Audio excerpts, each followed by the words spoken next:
Bon, Gordon, on peut dire vraiment que le Va'a et cette compétition, c'est l'ADN des Polynésiens. C'est incontournable, c'est même une transmission dès le berceau. J'aime bien votre slogan, tous mordus. Oui, effectivement, tous mordus. Tout d'abord, bonsoir à tous nos chers téléspectateurs. Hein. Et puis, le Va'a, c'est surtout la fête des rameurs. Hein. C'est la fête des rameurs, c'est la fête des préparateurs, c'est la fête de la Polynésie. C'est l'aboutissement d'une année de travail, de sueur. C'est la belle année du Va'a, en tout cas cette année, après les championnats du monde, après toutes les épreuves, les courses où Tahiti a brillé. Là, c'est l'apothéose avec Hawaii Nui, où tout le monde s'est éclaté, là, je pense, durant 3 jours. Une image avec le football. France-Allemagne, c'est Shell contre DT, mais cette fois-ci, c'est la France qui a gagné. Shell a vraiment survolé la compétition. On est d'accord. Je ne sais pas si vous vous souvenez, pendant qu'on ramait au championnat du monde au mois de juillet dernier, la France gagnait. Et ça a inspiré les rameurs à la victoire. Et on souhaitait cette victoire et on a réussi.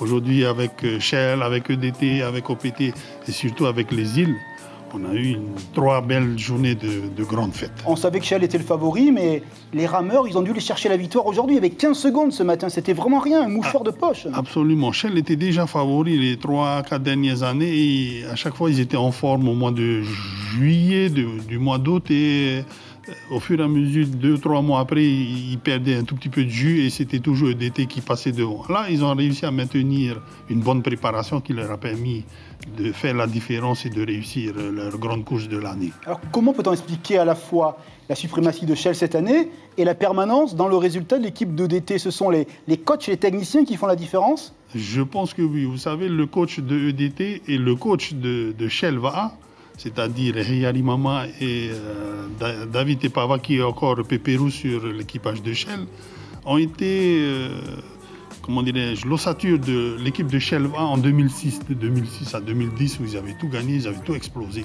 Et donc, chacun d'eux a récupéré la science, le savoir-faire, et surtout a proposé des choses pour éviter peut-être les écueils et les problèmes pour proposer des belles victoires depuis les. Ça veut dire que les deux équipes ont un tronc culturel un petit peu commun, comme le Barça avec Guardiola, tous ces entraîneurs qui passent alors. Vous avez des belles références avec le football et je confirme cela. Et je pense qu'ils ont récupéré le savoir-faire, le mana ou le bon Dieu pour ceux qui croient en Dieu. Et cela a permis aussi de donner les bons éléments qu'il faut pour la réussite. Et puis il y a un point saillant cette année, le résultat des équipes des îles. Formidable. En junior, deuxième Bora Bora. Chez les vétérans, devant aussi également les filles.